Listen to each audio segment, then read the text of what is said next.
بس تھوڑی سی کرسی پیچھے یا تو سائیں بائیں کو قابل نیچے کریں. السلام. آج سے 72 گھنٹے پہلے عالمی میڈیا کہہ رہا تھا کہ طالبان کو قندھار سے کابل پہنچنے میں 3 ہفتے لگ جائے گا، لیکن اللہ نے کیا. ملا ہیبت اللہ اخندزادہ کی قیادت میں طالبان آن کی آن میں قندھار پہنچا. بے شک بے شک. اور ایک نکسیر پھوٹے بغیر قندھار سے لے کر کابل تک کا راستہ طے ہو. بے شک. ملا عبد الغنی موجود ہیں لیکن صدر اشرف غنی کا پتہ نہیں. حکمران نہیں ہے لیکن ملک چل رہا ہے، اس لیے کہ ملک حکومت نہیں، امارات شرعیہ افغانستان، بے شک. اور براہ راست اللہ کے فضل سے چل رہا ہے. اس لیے جو لوگ طالبان کو نہیں مانتے تھے، اللہ نے گردن سے پکڑ کے طالبان کی عظمت کو منوا دیا. رفقائے محترم، 1994 میں میں سری لنکا کے دورے پہ گیا. میرے ماموں جان کینیڈا میں ایک بہت بڑے ڈاکٹر ہیں. انہوں نے کچھ رقم پاکستان کے کچھ مدارس کے لیے بھیجی اور کچھ سری لنکا میں آنکھوں کے ایک ہسپتال کے لیے، اور مجھے کہا کہ یہ خود جا کر آپ اس ہسپتال کے ذمے کر کے آئے. چنانچہ ہم سری لنکا گئے تو انہوں نے کہا کہ آپ نے اتنی بڑی رقم ہسپتال کے ساتھ تعاون کیا ہے، اگر 2 مریض جو مادرزاد نابینا ہوں ان کو آپ ہمارے ہسپتال میں لے آئیں تو ان کی مہمانداری کے اخراجات بھی ہم برداشت کریں گے اور ان کو آنکھیں لگا دیں گے اور وہ دیکھ سکیں. تو میں نے وہاں سے سعودی عرب اپنے چھوٹے بھائی ڈاکٹر اکمل راشدی صاحب سے فون پہ رابطہ کیا. میں نے کہا ایسے کون سے 2 آدمی ہوں جن کو آنکھیں لگائی جائیں اور ان کی آنکھیں لگنے کا حق بھی ادا. تو انہوں نے کہا کہ ایک حافظ بشیر احمد صاحب ہیں، وہ مادرزاد نابینا ہیں لیکن ان کو ہمارے حضرت اقدس امام الہدا حضرت مولانا عبید اللہ انور رحمۃ اللہ علیہ سے عشق ہے. اگر ان کی آنکھیں لگ جائیں تو حافظ بشیر صاحب کا شیرہ والے پہ حق ہے. اور دوسرے مولانا سمیع الحق صاحب سے میں نے مشورہ کیا تو انہوں نے کہا اگر ملا عمر کی ایک آنکھ لگ جائے تو بہت بڑا انقلاب بنا. چنانچہ ہم نے سری لنکا سے قندھار رابطہ کیا تو ملا عمر صاحب نے کہا کہ میں آج رات استخارہ کر کے کل جواب دوں. اور فیصل آباد میں دارالقرآن والے ہمارے حضرت قاری صاحب کے داماد ہیں، ان کو ہم نے ٹوبا ٹیک سنگھ بھجوایا تو انہوں نے لنکا کہ میں حافظ بشیر صاحب کے پاس گیا کہ آپ تیاری کر لیں، آپ کو انہوں نے بلایا ہے سری لنکا، آپ کی آنکھیں لگ جائیں گی اور آپ دیکھ سکتے۔ تو کہہ رہے کہ حافظ بشیر کچھ دیر تو سنتے رہے، پھر رونے لگے، کہنے لگے کہ اگر مولانا عبید اللہ انور زندہ ہوتے تو میں اس نیت سے آنکھیں لگا لیتا کہ میں اپنے مرشد کی زیارت کر سکتا۔ اب میرے مرشد نہیں ہے تو میں نے آنکھوں کا کیا کرنا؟ سبحان اللہ، اللہ اکبر۔ دوسرے دن ہم نے رابطہ کیا کندھار میں ملا عمر صاحب سے، تو ملا عمر صاحب نے کہا دیکھو اب نہ مجھ میں غرور ہے نہ تکبر ہے، اگر میری دونوں آنکھیں لگ گئی تو ہو سکتا ہے مجھے اپنے اوپر تکبر ہو جائے، غرور پیدا ہو جائے، تو جس چیز سے اکڑ آئے اور تکبر آئے اس کے بغیر ہی میں اچھا۔ تو میرے محترم دوستو،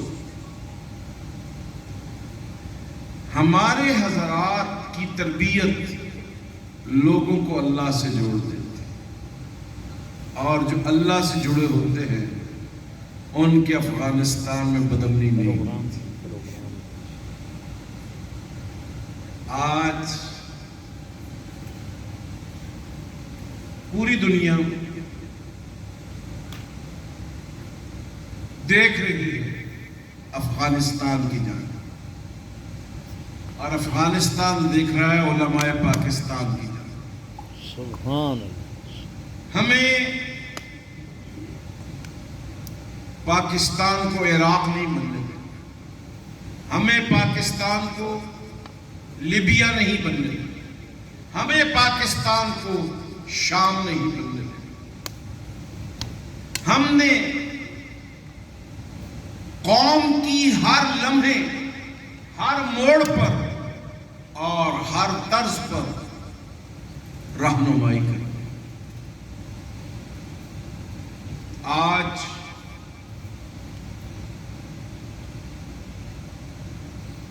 چین کے پاکستان سے تعلقات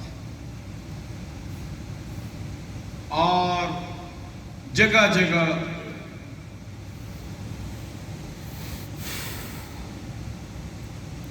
سی پیک کے معجزے لوگ دیکھ رہے ہیں۔ آپ دیکھیے جب سی پیک کی سڑکیں نہیں بنی تھی تو لاہور سے ہم چلتے تھے اور اپنے پیر خانے دین پور شریف 12 گھنٹے میں پہنچتے تھے۔ اب ادھر سے ظہر پڑھتے ہیں 1 بجے تو عصر کی نماز دین پور شریف جا کے پڑھتے ہیں۔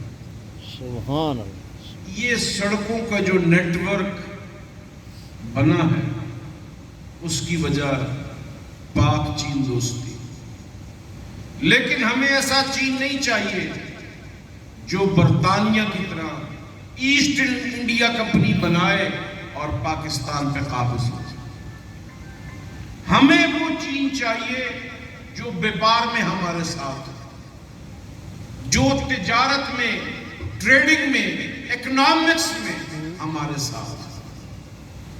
اس لیے ہمیں چینوں کو ان کی حدود میں رکھنا، اور وہ چین کے لوگ تبھی اپنی حدود میں رہیں گے کہ علماء پاکستان لوگوں کی اقتصادی معاملات میں رہنمائی کریں۔ ہمارے علماء عادتاً اور تربیتاً اور روایتاً غلام ہندوستان میں رہنے کی وجہ سے سرکاری اداروں سے دور تھے۔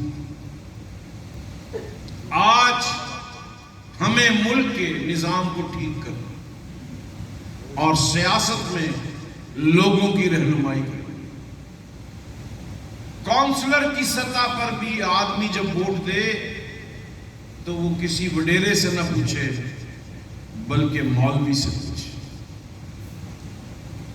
اس کے لیے علماء خود زندہ شعور کے ساتھ آگے بڑھیں گے تو لوگ ان کے پیچھے آتے۔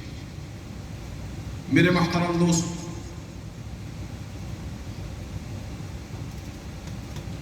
طالبان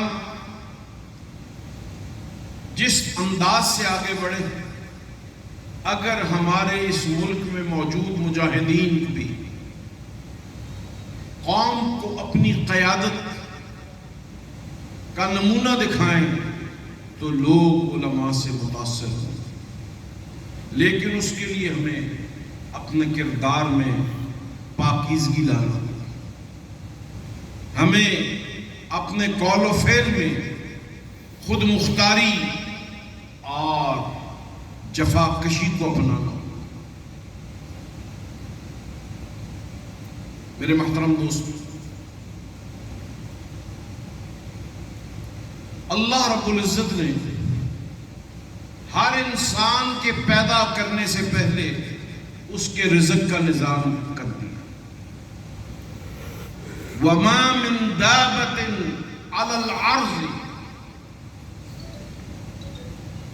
اس دنیا میں جو ایک جاندار بھی آیا ہے اس کا رزق اللہ کے ذمہ ہے۔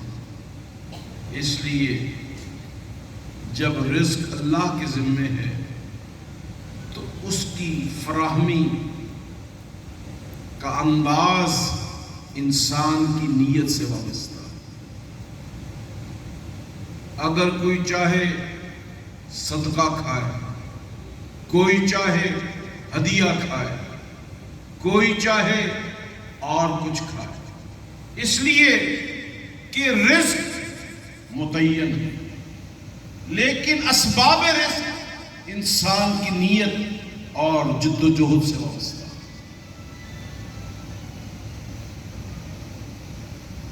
حضرت مولانا عبد الرزاق کلانٹا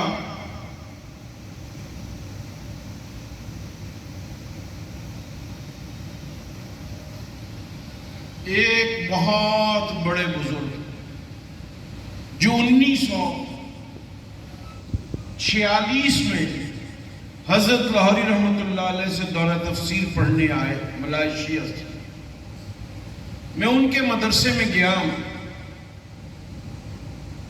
تو ان کے طلبہ نے دکھایا کہ یہ فیکٹری ہمارے مدرسے کی ہے، یہ کارخانہ ہمارے مدرسے کا ہے، یہ دکان ہمارے مدرسے کی ہے، یہ پلازا ہمارے مدرسے ہے۔ تو میں نے حضرت مولانا عبد الرزاق سے پوچھا کہ اللہ نے آپ کو یہ تدبیر اور یہ حکمت کیسے عطا کی؟ مولانا عبد الرزاق صاحب نے کہا کہ میں ایک رات حضرت رحمت اللہ علیہ کے ساتھ حضرت امام لاہوری رحمت اللہ علیہ سے سورہ نور کے آخری رکوع کو پڑھ رہا تھا تو حضرت نے فرمایا، دیکھو بیٹا، رزق دینے والی ذات اللہ، لیکن اسباب رزق، جس کو رزق ملتا ہے اس کی محنت سے وابستہ ہے۔ میں جب اس مدرسے کو اپنی تحویل میں لینے میں کامیاب ہوا تو ہمارے مدرسے کا خرچہ تھا $40,000 سالانہ۔ میں نے جن لوگوں سے مدرسے کے اسباب مہیا ہوتے تھے محنت کر کے 1 سال کا سارا نظام جمع کر دیا اور اللہ کا نام لے کے شورا والوں کے مشورے سے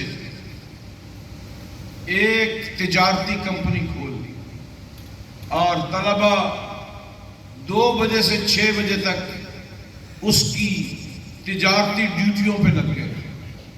اللہ نے ہمیں 1 ہی سال میں کامیابیوں کا انداز اختیار کروا دیا اور آج ہمارا مدرسہ ان ساری ٹریڈنگ ملوں کا مالک ہے۔ میرے محترم دوستوں، صحابہ کرام علیہم الرضوان بھی سب سے بڑے تجارت کے گن جاننے والے تھے۔ ملائیشیا، انڈونیشیا، سماٹرا، جاوا، ان علاقوں میں دین تبلیغی جماعتوں نے نہیں پھیلایا، مسلمان تاجروں نے پھیلایا۔ تو علماء اگر تجارت میں اپنے مدرسوں کو لے کر آگے بڑھیں گے تو اس کا انداز بڑا خوبصورت ہو، جیسا کہ تلمبا میں حضرت قاری رحمۃ اللہ علیہ کے مرید مولانا طارق جمیل صاحب نے بھی اپنی تجارت کا آغاز کیا، اس کے بڑے مثبت نتائج آنے شروع ہوں گے۔ اگر ہمارے مجاہدین، ہمارے طلبہ، ہمارے علماء قیادت کریں قوم کی، تو لوگوں کے پیچھے جانے کی بجائے لوگ ان کے پیچھے آئیں۔ آج پوری دنیا حیران ہے کہ 20 سال پہلے جو طالبان آئے تھے، آج کے طالبان ان سے بہت مختلف، اس لیے کہ طالبان نے ان 20 سالوں میں بہت عقل کے ناخن لے لیے اور سمجھداری کے، تحمل کے، برداشت کے اور رابطوں کے سارے گر سیکھ لیے۔ تو میرے محترم دوستو، ضرورت اس بات کی ہے کہ اپنے ذہن کو خالص مسلمان کا ذہن بنائیں۔ یہ دوزخ اور جنت کا تصور اس لیے نہیں ہے کہ آدمی جب چاہے گناہ کرتا، یہ اس لیے ہے کہ آدمی بیکار چیزوں کو چھوڑ دے اور کامیاب چیزوں کو اختیار کرے۔ خذ ما صفا دع ما قدر، جو اچھی چیز ہو اس کو حاصل کر لے اور جو چیز بے فائدہ ہو اس کو چھوڑ۔ میرے محترم دوستو، آج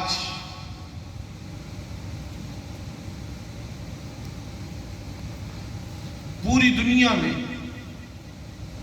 وقت کی قدر سب سے اونچی چیز، اور وقت کی قدر کے لیے اگر دینی اداروں کے لوگوں کو اپنا وقت ضائع کرنے کی بجائے، بلا وجہ سونے کی بجائے آگے بڑھنا آ جائے تو کامیابی مدارس عربیہ کے قدم چوم۔ 1947 میں جب لوگ پاکستان آ گئے تو ہندوستان میں جو مسلمان تھے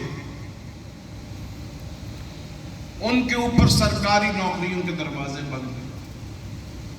حضرت مولانا سید حسین احمد مدنی رحمۃ اللہ علیہ نے تمام مسلمان بیویوں سے کہا کہ تمہارے پاس جو زیور ہے وہ جمعیت علماء ہند کو قرض دے دو۔ چنانچہ ایک مہم کے نتیجے میں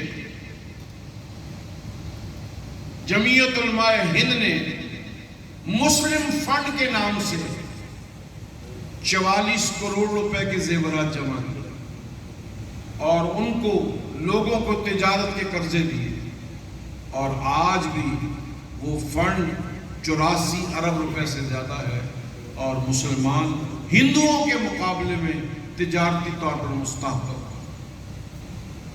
تو اس لیے میرے محترم دوستو،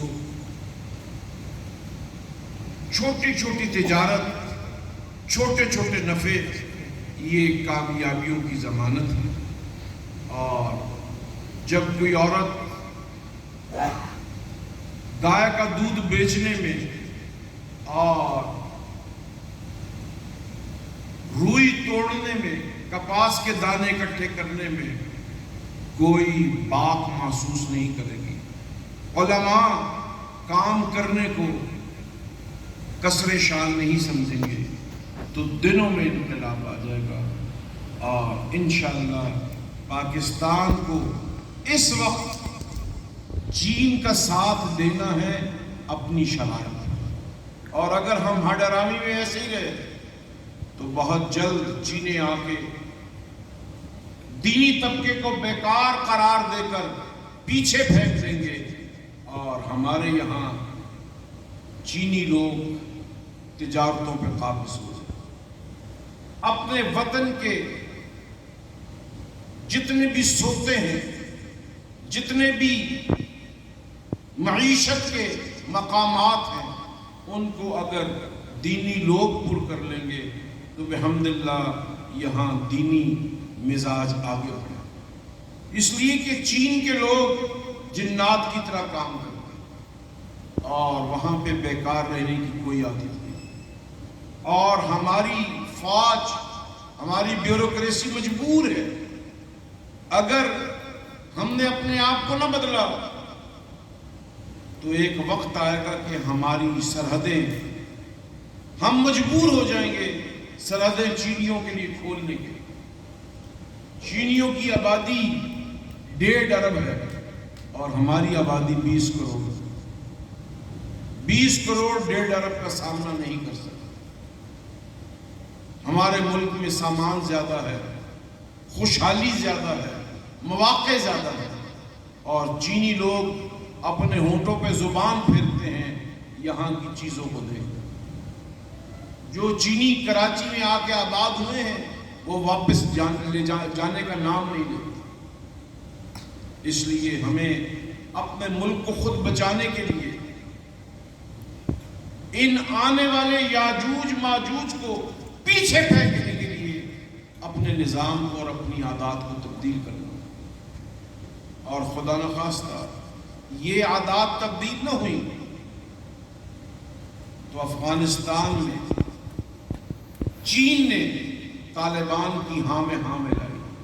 اس لیے نہیں کہ چین طالبان کا ماموں ہے، اس لیے کہ چین کو افغانستان کے راستے، روس تک کا نظام اور راستہ صاف نظر آ رہا۔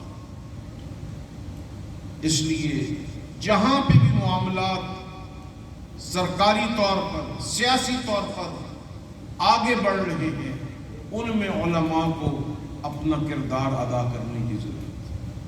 اگر ہم نے ادا کیا تو معاملات بہتر ہو جائیں گے، وگرنہ چین کی میں مسلمانوں کی آبادی پاکستان کے مسلمانوں سے 2 گنا، پاکستان کے مسلمان 20 کروڑ ہیں اور چین میں صرف سنکیانگ کے صوبے میں 40 کروڑ مسلمان، لیکن وہ مسلمان سیاسی آزادیوں سے بے پہرا ہے، بے پہرا ہے، بے پہرا ہے، اور نتیجہ یہ ہے کہ جس قوت، سیاسی قوت جس طبقے کے پاس نہیں ہوتی وہ طبقہ پامال ہوتا ہے۔ تو آج ہمیں اپنی سیاسی قوت پیدا کرنا ہے تاکہ چین کا مقابلہ ہم غلامانہ طور پر نہیں بلکہ تجارتی طور پہ کر سکیں اور پاکستان کا مستقبل اچھا ہو۔